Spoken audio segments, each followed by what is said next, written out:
large extent, because they will have to cope up with large number of patients if the patients continue to get infected with this mosquito and they will continue to harm the hospital. That will have to be put a stop to by you helping the professionals, the doctors, the hospitals and the public health staff to make a commitment. By making a commitment to eradicate this mosquito. This mosquito likes to breed in ground level water tanks that we collect water for drinking and other purposes.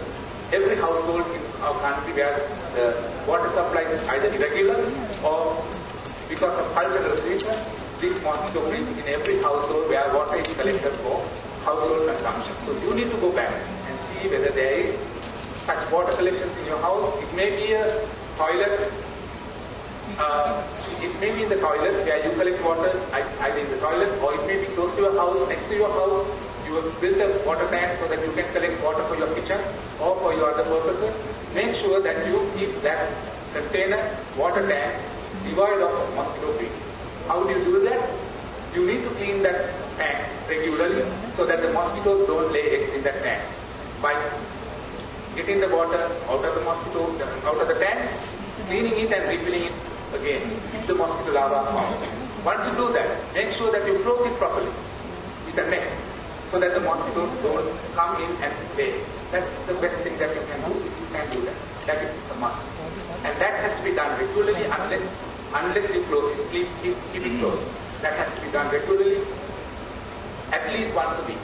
The water has to be thrown away. You need to brush the walls of that container or the tank, because this mosquito lays eggs on the walls of the container. The eggs will lie on the walls of the container until such time it comes in contact with water. The moment it comes in contact with water, eggs will hatch. Within a week, within a matter of days, a new batch of adult mosquitoes will emerge into the environment. So this is what happens, and it will continue to happen every week. You will release a new batch of adult mosquitoes every week into the environment as long as you allow the mosquitoes to breed in water tanks. Second, this mosquito prefers to breed in small containers. Small containers are containers which are thrown with your garbage. Wherever there is collection of garbage, there could be cups, tins, cans, bottles, etc. Where rainwater could get collected, and that the water should be there only for a week, 7 days, for the mosquitoes to lay eggs and the adult mosquitoes emerge.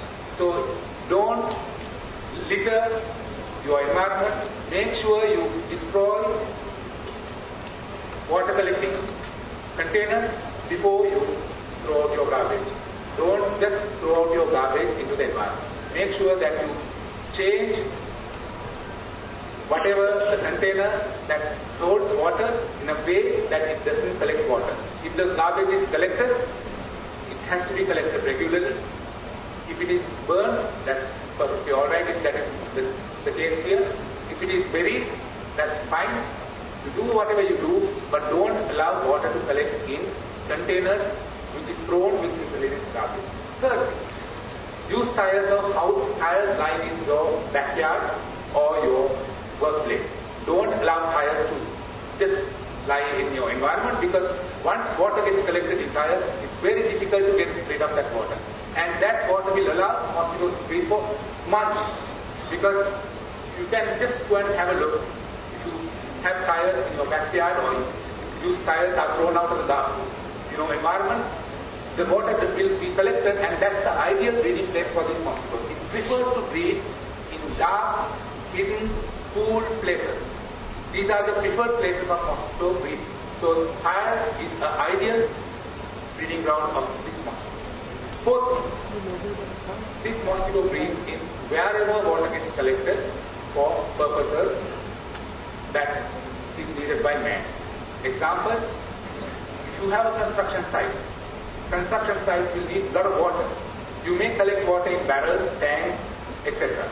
In all these places, you may have mosquito breeding because water is collected in containers. That is another thing that you need to be concerned of. Please make sure that you examine your construction sites and don't allow mosquitoes to breed in those collections of water. Roof cutters, if you have roof cutters in your house, and when rain comes in and when leaves fall on the roof cutters, they get blocked. They get clogged. When roof cutters get clogged, water gets collected, and then it is ideal breeding ground for the mosquitoes. That's another breeding place. Then, to beautify your garden, your environment, you will have birds baths, ponds, fish tanks, etc. All these are potential breeding places unless you have mosquito-eating fish.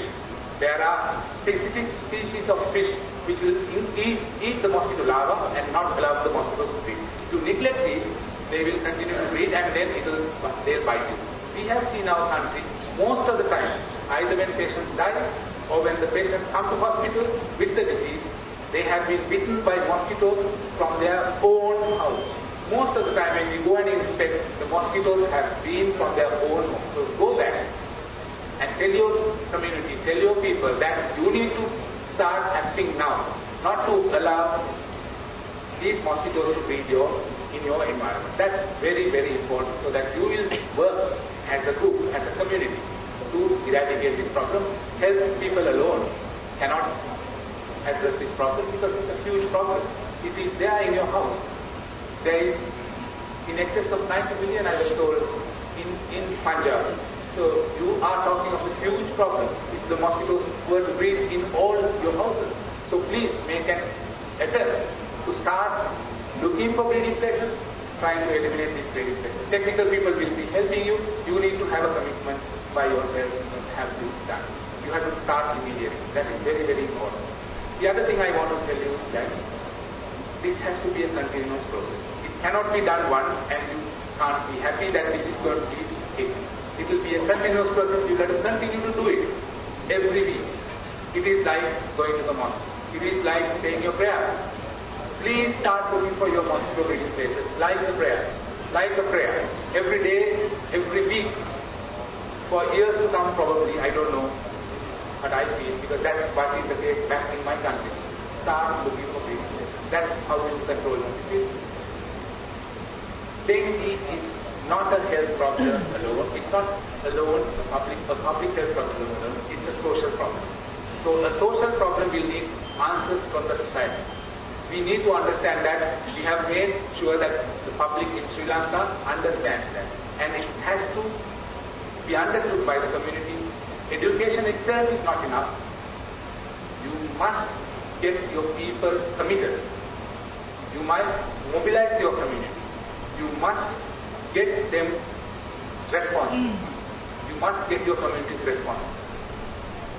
That is the way forward. Only when you do that will the environment change. You need to change your environment and you will be the people who will be changing your environment for a positive cause.